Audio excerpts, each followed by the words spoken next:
This voice note not the yet so the man claims say na him be journalist when he cover the burial ceremony of our boo for Saudi Arabia. He say he get the video. He say he go provide everything. Make I let una watch the video. Muna see anything una see think. Muna see let me know. Bye bye. Muna not forget to subscribe and follow my page. Moro.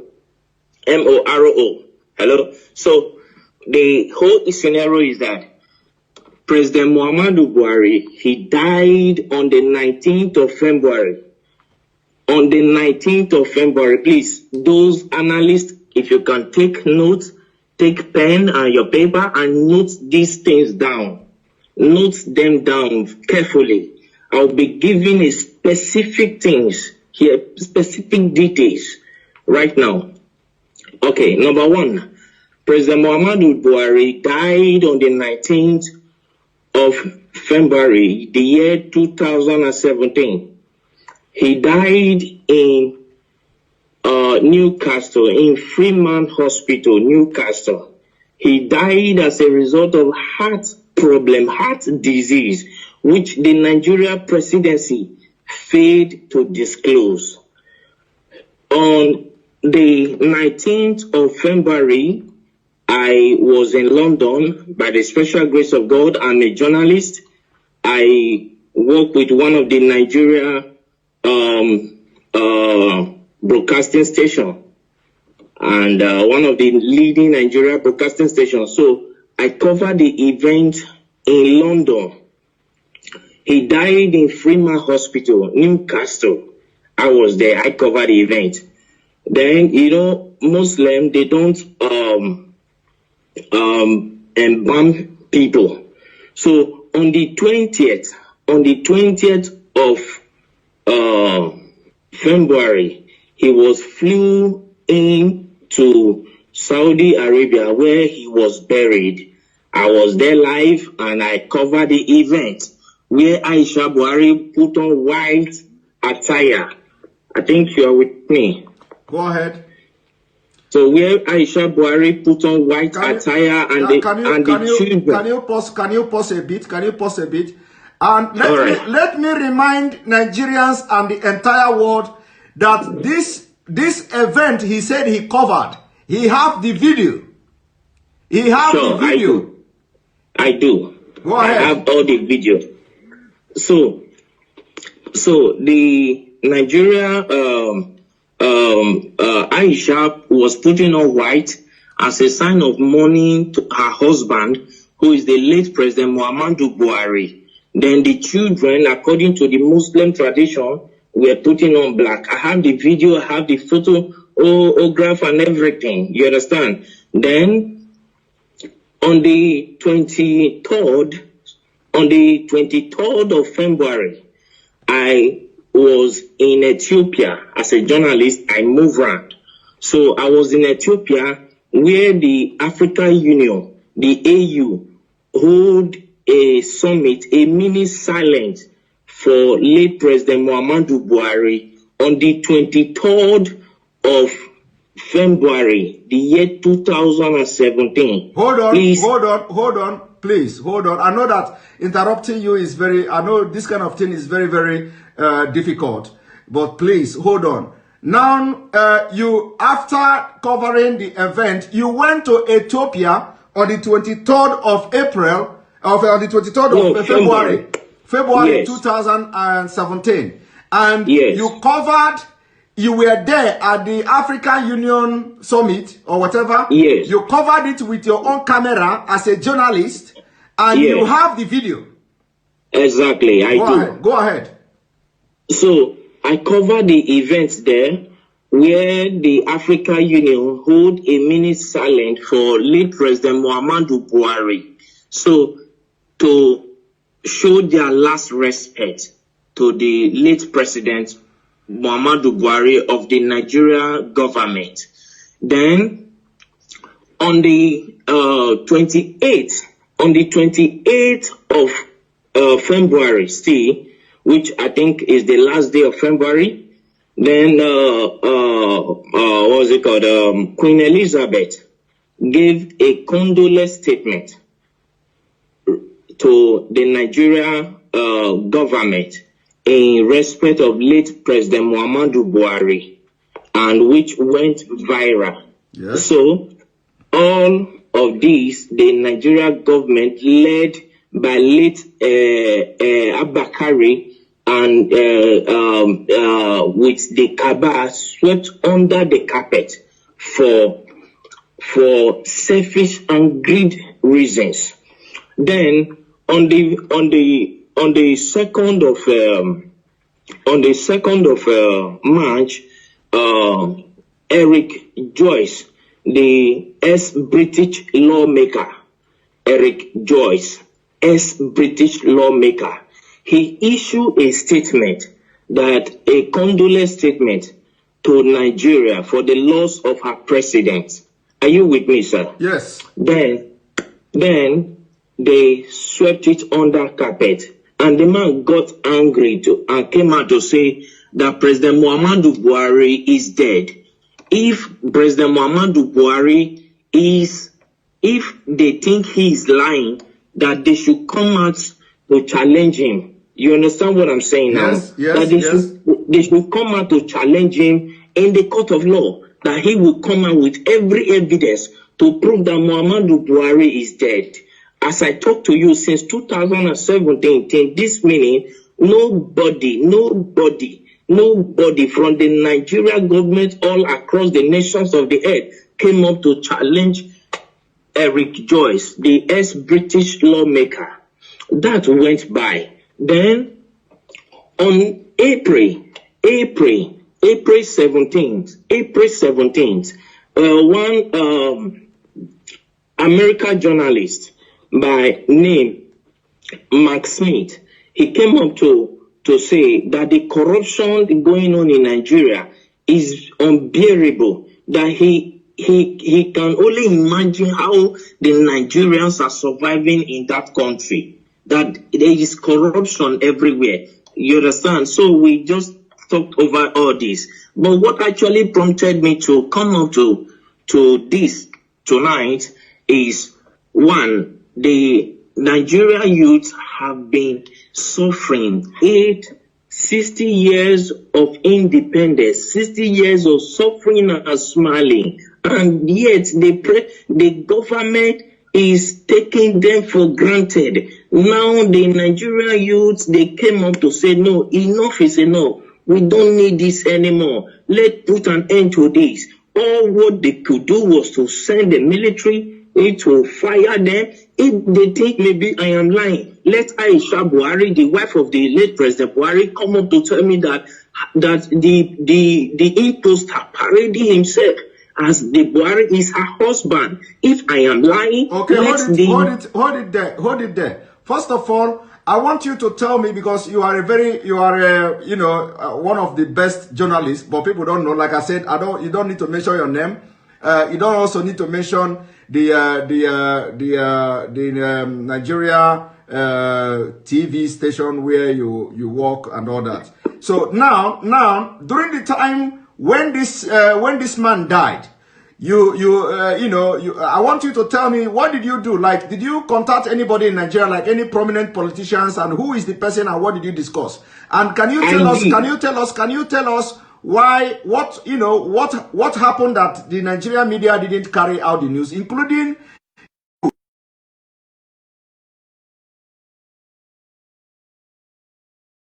fortunate that Abakari is dead. Abakari did not die of COVID-19. Coronavirus did not kill him. They masterminded his death. That is number one. I have proof for everything I'm saying, because I am a media personnel, and for me to say whatever thing, I know I can prove it anywhere on the earth. You understand what I'm saying? First and foremost, when after that we came to Nigeria and we tried to publish the news. Let me state categorically, I don't want to mention the name of the broadcasting this thing I work with. Don't mention it. Our firm was suspended by the National Broadcasting Commission, NCC, NBC, National Broadcasting Commission, suspended our firm, our broadcasting station from airing because we carried the news. Because then you were, apart from that, because they know, they have information that you were there. You were there, yeah, and you so, followed everything. So when you came to Nigeria, they suspended you from, they suspended your pay. So I'm coming to that, sir. Coming to that, sir. Let's not rush it.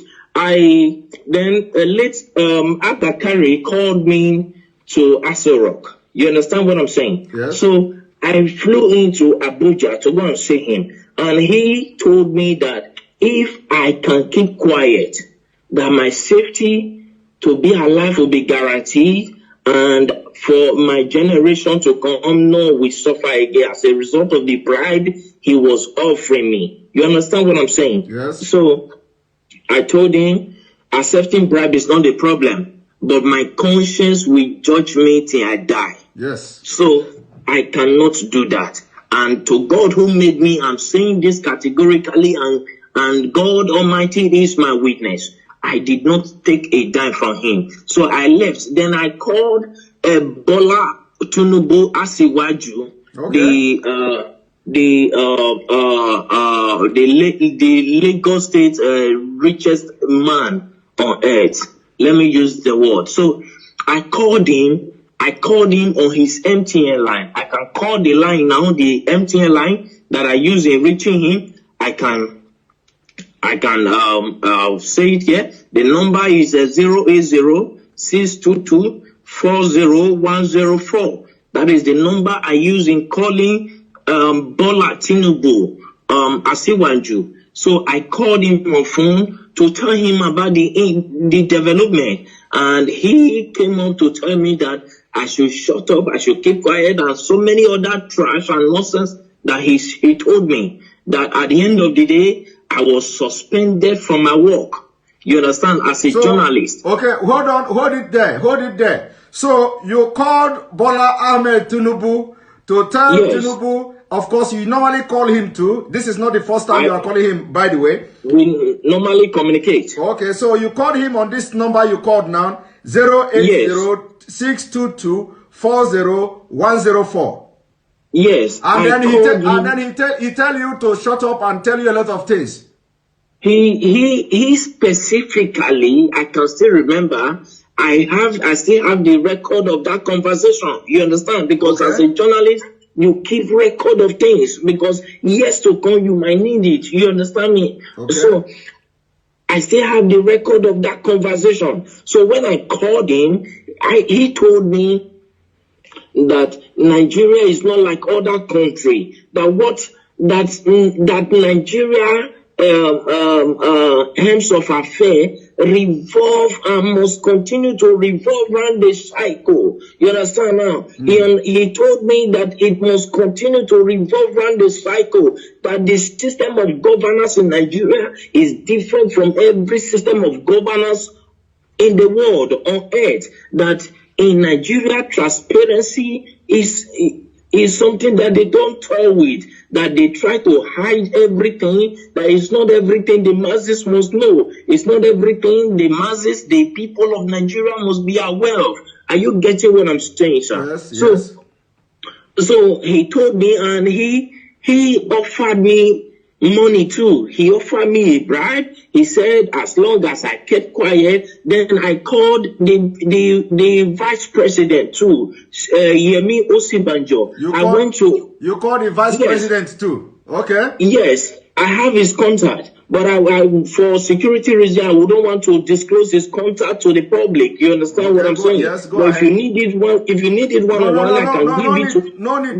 Just go ahead. No need. So I called Professor Yemi Osibanjo. I called him. I went to his office to meet him in Aso Rock in Abuja. So when I got there, and I told him, sir, we understood, because I was the one that covered that news. I'm from so place. I introduced myself to him, and he welcomed me. He sat me down. I told him this according to the law that I know, because my father is in Nigeria. You understand me now? My father is in Nigeria. My mother is from the British. Is from England. So I told him that according to the laws that are known in Nigeria, when the president died, the vice president automatically will become the president. You understand? As a way of moving the country forward. He said that the Nigerian government is not run in that system.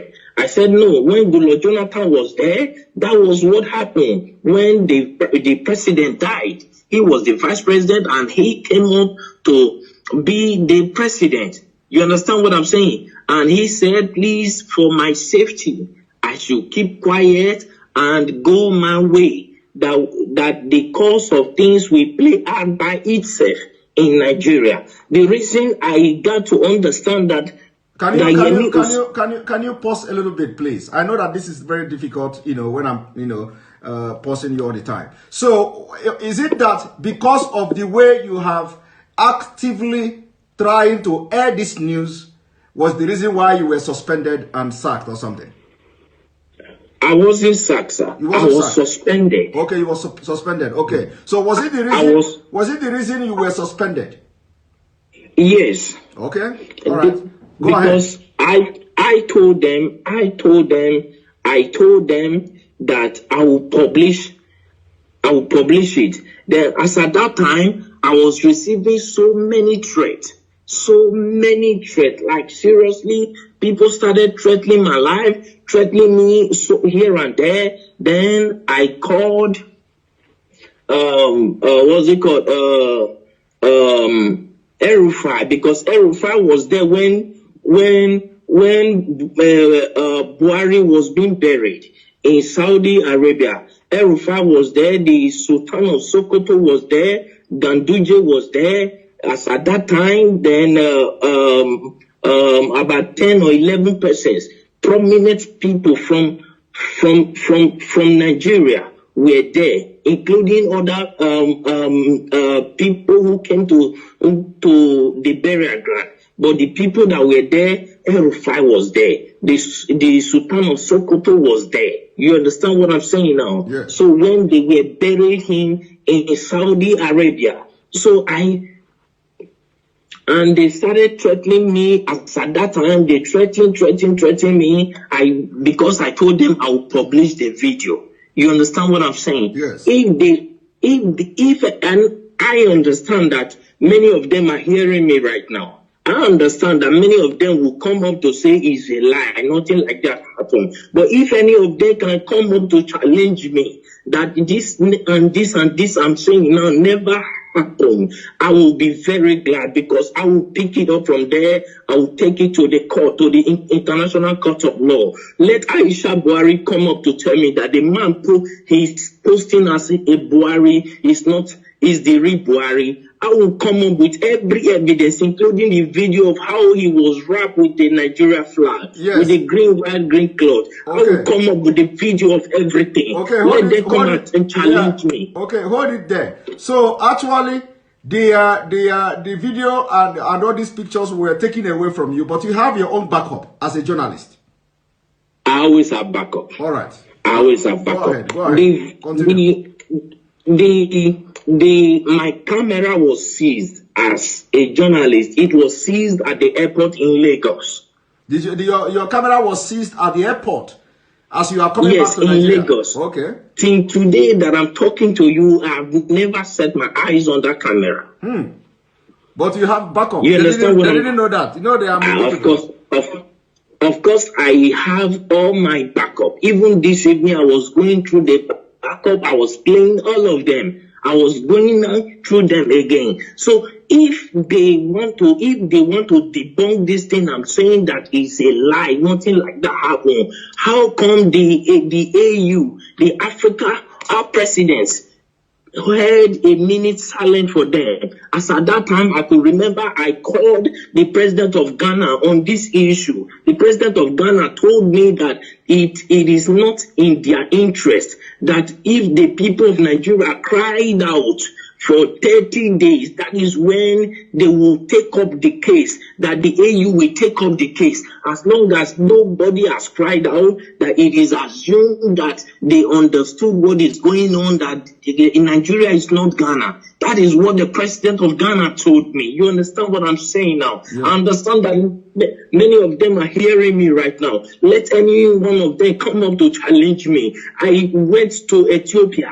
I spoke with a prime minister, with one of the lawmakers there, and he told me that it is not in their interest. Then I accused him of being bribed. If not, he would have come up with an action, because he is the secretary of the AU, of the African Union. You understand me now? As at then.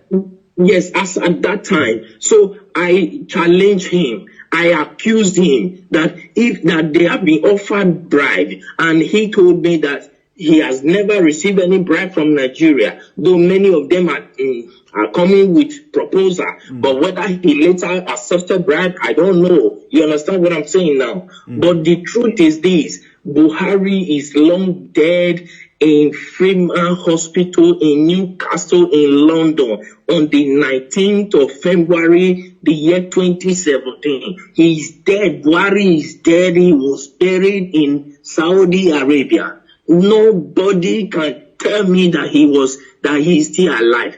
Buhari, that I know, if you look, when Nnamdi Kanu came up, you understand, they said that he's talking rubbish. I have never met Nnamdi Kanu on face to face. He doesn't even know me. He doesn't even know whether I'm fair or black. He doesn't know me. And I've never given him anything. He has never given me anything. You understand now? But the truth is, as a journalist, I swore an oath to stand by the truth at all times. Irrespective of what may be at stake, I swore an oath to God and to humanity. And now you no longer work with this television station, and now because of what is going on in Nigeria, you are ready to shatter the table.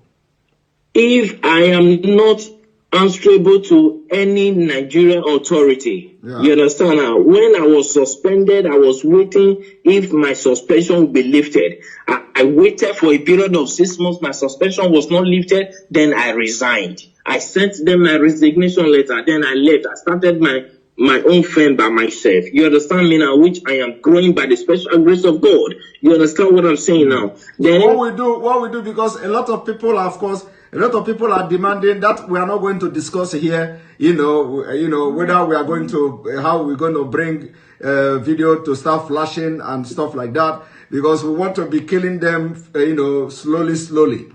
So we want to be killing them slowly. It is not going to be boom. So a lot of people are saying we should bring the video, We are not going to respond to that at this point, whether we are going to bring the video or not. But so long as they are following the program, following what we're doing, the videos and evidences will be dropping bit by bit. All right. Thank you very much. The issue is, thank you, sir. Please, I want to say something, sir. Okay, go ahead. Thank you very much. I appreciate you. I appreciate what you are doing, and I appreciate the good people of Nigeria who stood up to say, no, we cannot face this anymore. I appreciate all of you. But one thing we must understand is the spirit of unity has to be strong in the Nigeria youth. You understand what I'm saying? Because any protest that does not last for 30 days cannot draw the attention of the European Union and the African Union. You understand now? Yes. So if I'm saying this to the Nigeria youth, so that they will understand what they are doing. You understand? Because right now, revolution is what is needed. That is why the Nigeria government are doing everything to block everywhere. That is why they paid people to go and shoot. Those are the people, those are the military that Buhari ordered the shooting, and the governor of Lagos State, Sanwo-Olu said that there was, at first I watched him, he said there was nothing like that. Then I called him on the phone. That was day before yesterday. You called someone on the phone. You called someone on the phone the day before yesterday. I have their number. I called him on the phone and I asked him, why are you saying this? It is obvious across the nations of the earth. Why are you saying this? People will come after you. The Nigerian youths that I know there are calm, but when you toy with their simplicity, they will come after you. You understand what I'm saying? Yes. Then I believe that was later when he came up to say that they thought nobody died, but he began to look for possible means to change his mouth. Then I called Bola Asiwaju. Then when I learned that he was in France, I flew into France to go and see him, but I was not allowed to see him in his France mansion. You understand? Then I called him on his phone. His phone was switched off and he couldn't attend to my call. Then I went to his LinkedIn page. Yeah, I went to his LinkedIn page to contact him. And when I contacted him, he told me that he was never the one that ordered the shooting, though he was aware of it. I was asking him, why did you order people to remove that camera? He said he was not the one, that it was the governor, Sanwo-Olu, that ordered them to remove it. That nobody can remove it except the governor signed it. So the governor of Lagos State, he was aware of what will happen. He was aware that soldiers were going there. He let any of them come up to say this is not true, and I will publish the voice notes, the voice recording through LinkedIn that I communicated with Asiwaju Bola Tinubu. You understand what I'm saying tonight? Yes. Thank you very much. You know, some people will be saying, "Oh, this thing is not adding up." You know, sometimes when you are in the field, the way this Nigeria politicians, the way this Nigeria story goes, you know, sometimes it will go up and go down. Some people may not be, you know, getting the point. Some people may not understand, you know, why would you go to France? Why would you do this? You know, but when a journalist who is like, you know, dealing with all these politicians in Nigeria, and you want to be the person to have the first-hand information of whatever that is happening, and especially when you are out of the game, especially from the Nigeria space, and now you want to be, you want to have first-hand information of what is going on. You know, sometimes when something like this happens, of course, you can fly to anywhere just to get the information and get the first-hand information, you know, to have it in your own space. But anyway, sure. I must thank you very much. This is the first time you are talking to anybody about this. Yes. This is the first time ever you are talking to anybody about this. We are going to continue our discussion. It is not going to be online. It is not going to be live.